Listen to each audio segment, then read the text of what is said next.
నమస్తే, welcome to our channel. ప్రస్తుతం మనతో సీనియర్ జర్నలిస్ట్ కట్టా కార్తిక్ గారు ఉన్నారు. మాట్లాడే ప్రయత్నం చేద్దాం. నమస్తే అండి. నమస్తే అండి. అయితే ఈ యొక్క ఏపీ లిక్కర్ స్కామ్ ఏదైతే జగన్ గారు ఒక హయాంలో జరిగింది మనం చూసాం. అయితే ప్రస్తుతం ఆ కేసుకి సంబంధించి సిట్ అయితే ఒక సంచలన నిర్ణయం అయితే తీసుకుంది. ఎవరైతే ఇందులో ఇన్వాల్వ్ అయి ఉన్నారో వీళ్ళందరి మీద కూడా లై డిటెక్టర్ని యూజ్ చేసి వీళ్ళతో ఆ నిజాల్ని బయట పెట్టే క్రమంలో చేద్దామని కోర్టుకి వెళ్ళారు. సో ఎట్లా చూస్తారు దీన్ని?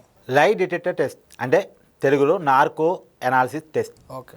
నార్కో అంటే తిమ్మిరి అని అర్థం గ్రీక్ భాష. ఓకే. అంటే మామూలుగా మనం సూపర్ సినిమాలో అలీకి బ్రహ్మానందం ప్రయోగిస్తాడు కదా నిజాలు కక్కించడం కోసం. అలీ టెస్ట్ కూడా చేస్తాడు మిషన్ ని. నువ్వు ఆడా మగ అంటే ఆడా అంటాడు, అది ఫేక్ అని మిషన్ చెప్పింది. లేకపోతే నువ్వు మిషన్ టెస్ట్ చేయొద్దు, మిషన్ నేను టెస్ట్ చేద్దా అని చెప్తాడు.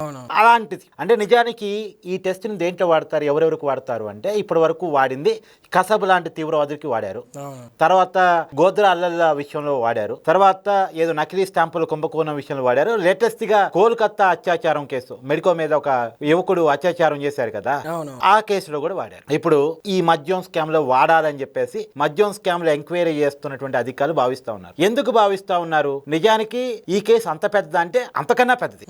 ఈ దేశం యొక్క డబ్బు దేశాలు దాటిపోయింది అనేటువంటి విషయాలు బయటకు వస్తాం. ఆఫ్రికాకి వెళ్ళాయి, దుబాయ్కి వెళ్ళాయి, కొన్ని వేల కోట్ల రూపాయలు దేశాన్ని దాటిపోయాయి అనేటువంటిది. ఈ మద్యం స్కామ్ ఎంక్వైరీ చేస్తా ఉంటే ఎంత లోతుగా వెళితే అంత బయటకు వస్తా ఉంది. నిజానికి మద్యం స్కామ్ విషయం తెలుస్తుంది, అంటే ప్రజలకి కనపడుతుంది మద్యం స్కామ్ జరిగింది అనేది, అధికారులకి కనపడుతుంది. కానీ సాక్ష్యాలు చూపించడం మాత్రం కష్టంగా మారింది.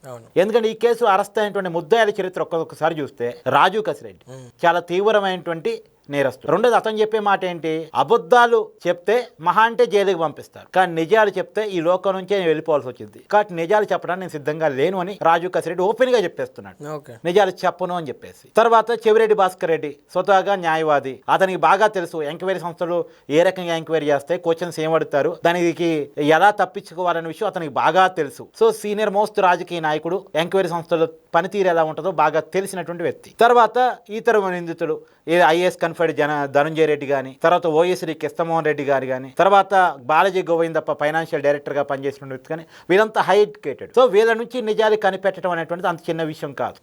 వీళ్ళతో నేరాంగీకారం చేపించడం అనేది చిన్న విషయం కాదు. మామూలుగా మద్యం స్కామ్ ఏంటంటే క్లియర్ గా చెప్పొచ్చు. నేను చెప్తాను ఎగ్జాంపుల్. ఇప్పటి వరకు సిట్ దర్యాప్తులో తీరని మద్యం స్కామ్ ఏంటంటే 2019లో జగన్మోహన్ రెడ్డి గారు అధికారంలోకి వచ్చారు. 2019 నవంబర్లో కొత్త మద్యం పాలసీ తీసుకొచ్చారు. కొత్త మద్యం పాలసీ తీసుకొచ్చేసి ప్రభుత్వం చేతుల్లోకి మద్యం దుకాణాలన్నీ తీసుకొచ్చారు. అంతకుముందు ప్రైవేట్ చేతుల్లో ఉండేవి, తర్వాత ప్రభుత్వం చేతుల్లోకి తీసుకొచ్చారు. ప్రభుత్వం చేతుల్లోకి ఎందుకు తీసుకుపోతున్నారు జగన్మోహన్ రెడ్డి గారు అని అడిగామనుకో, నేనేం చెప్పాను ఎన్నికల ముందు, సంపూర్ణ మద్యపాన నిషేధం చెప్పాను కదా, దాన్ని చేయటం కోసం అంటే ఒక్క ప్రైవేట్ వాళ్ళ చేతుల్లో మద్యం షాపులు ఉంటే మూసేయడం సాధ్యం కాదు, ప్రభుత్వం చేతుల్లోకి తీసుకుంటే దశల వారీగా నేను మద్యం షాపులు లేకుండా చేస్తాను అని చెప్పాడు.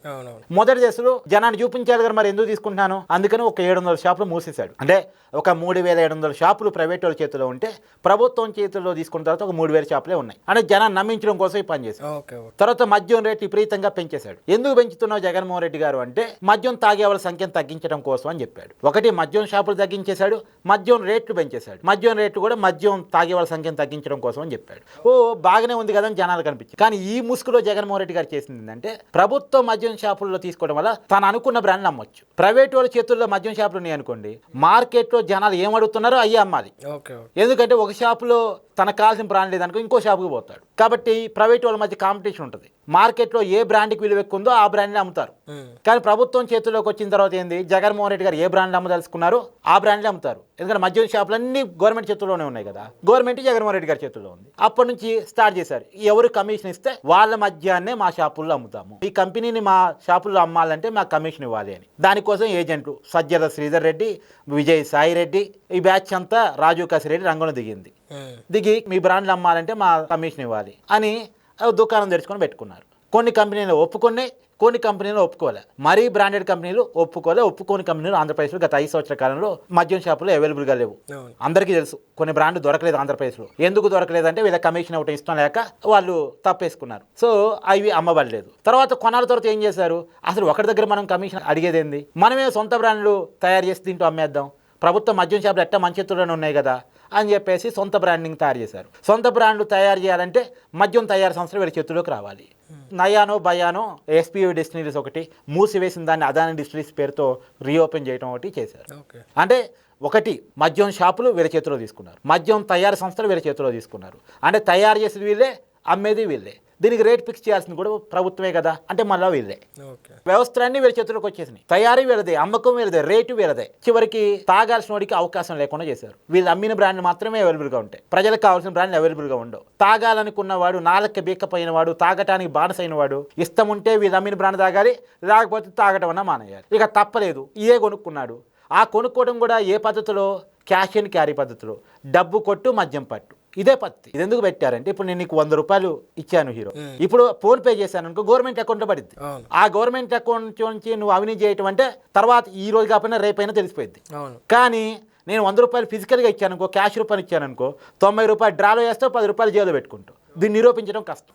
అందుకని క్యాష్ అండ్ క్యారీ పద్ధతులు అమ్మారు. దేశం మొత్తం చివరికి టీ షాప్ దగ్గర కూడా ఫోన్ పేలు, గూగుల్ పేలు ఉన్న రోజుల్లో ఆంధ్రప్రదేశ్ మద్యం దుకాణాలు మాత్రం క్యాష్ అండ్ క్యారీ పద్ధతులు అమ్మారు.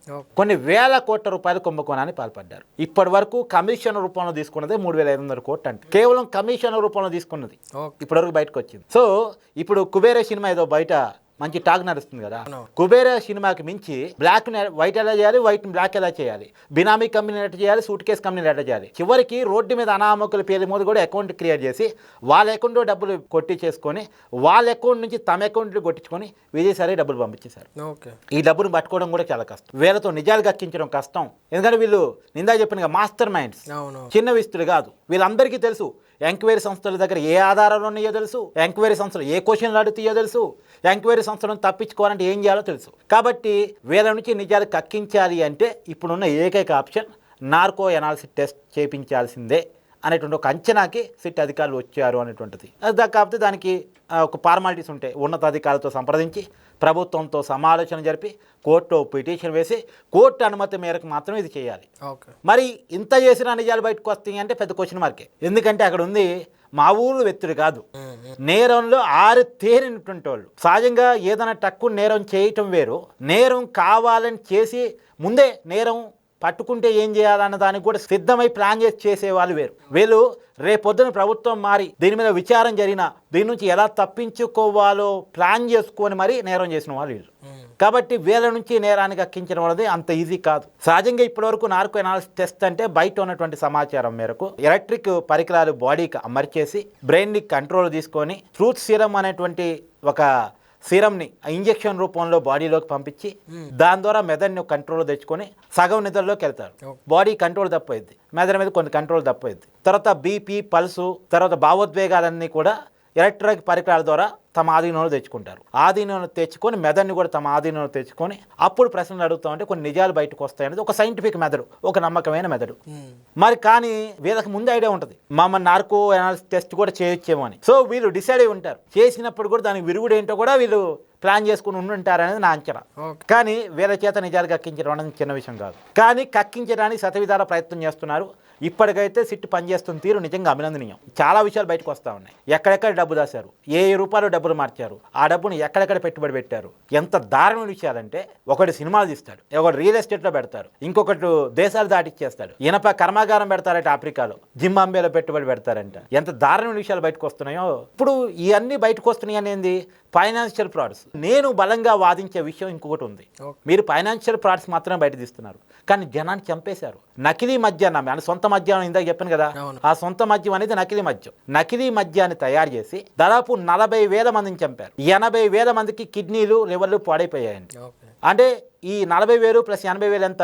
1,20,000 మంది. ఈ 1,20,000 కుటుంబాలను ఆగం చేశారు నకిలీ మద్యాన్ని నమ్మి. పోయిన ప్రాణాలు తిరిగి తీసుకురాలేదుగా, పోయిన కిడ్నీలు, లివర్లు తిరిగి రావు కదా. వచ్చినటువంటి అనారోగ్య సమస్యలకు కారణమైన నకిలీ మద్యాన్ని ఇప్పుడు ఎంత విచారించినా, ఎంత అవినీతి తీసుకొచ్చినా, వీళ్ళని ఎంత పని చేసినా పోయిన అయితే రావు కదా. కానీ కఠినంగా పని చేయాలి. రేపు పొద్దున ఇలాంటి నేరం చేయాలి అంటే ఇంకోటి భయపడే విధంగా పనిష్మెంట్స్ ఉండాలి అని చెప్పేసి నేను బలంగా చెప్తున్నా. ఇంకోటి కూడా బయటకు వచ్చింది ఇవాళ, ఐఐటి స్టూడెంట్స్ వాళ్ళని మనీ కొరియర్గా వాడుకున్నారని. అంటే కమిషన్ వసూలు చేసుకురావడానికి వీళ్ళు, డబ్బుని భద్రపరచడానికి వీళ్ళు. ఇది ఒక ఉద్యోగం అనుకున్నారు, ప్రభుత్వ ప్రాజెక్ట్ అనుకున్నారు. ఫస్ట్ గవర్నమెంట్ అవుట్ సోర్సింగ్ జాబ్లు ఉంటాయి కదా, అవుట్ సోర్సింగ్ జాబ్లు అని చెప్పేసి గవర్నమెంట్ ప్రాజెక్ట్ అని చెప్పేసి ప్రభుత్వం కోసం డబ్బులు కలెక్ట్ చేయాలని చెప్పేసి దాన్ని భద్రపరచాలని చెప్పేసి వీళ్ళందరినీ రిక్రూట్ చేసుకొని ఇప్పుడు వీళ్ళ జీవితాలు కూడా ఆగిపోతున్నాయి. వీళ్ళు కూడా కేసులు ఇరుక్కపోయారు పాపం. వీళ్ళకి తెలియదు మేము మద్యం కోసం, మద్యం స్కామ్ కోసం పోయి పడ్డామని. ఇప్పుడు వాళ్ళ జీవితాలు కూడా ఆగిపోయినటువంటి పరిస్థితి. ఒకటి విద్యార్థుల జీవితాలు ఆగిపోయాయి, ఇంకోటి ఆంధ్రప్రదేశ్ ప్రజల ఆరోగ్యాలు పాడైపోయాయి, చాలామంది చనిపోయారు, చాలా కుటుంబాలు ఛిద్రమైపోయినాయి. తర్వాత ఇంకొక పక్కన పెద్ద ఎత్తున మనీ ఫ్రాడ్ జరిగింది. భారతదేశం యొక్క డబ్బు విదేశాలకు వెళ్ళిపోయింది. అంటే ఎన్ని రకాలుగా ఆలోచిస్తే అన్ని రకాలుగా మద్యం స్కామ్ ఉంది. దేశాన్ని భయపెట్టేటువంటి స్కామ్. ఏదో రావు శ్రీకృష్ణదేవరాయలు గారు లోక్సభలో చెప్పిన ఒక మాట నాకు గుర్తొస్తా ఉంది. ఈ దేశంలో ఇంత పెద్ద స్కామ్ గతంలో ఎప్పుడు జరిగి ఉండదు, రేపొద్దున ఇంత స్కామ్ చేయాలని కూడా ఎవరికి ఆలోచన రాదు. అంత పెద్ద స్కామ్ ఇది. ఢిల్లీ లిక్కర్ స్కామ్ అనేది ఒక నీటి బొందు లాంటిది. అంత పెద్ద స్కామ్ ఇది. ఓకే అండి, థ్యాంక్ యూ వెరీ మచ్.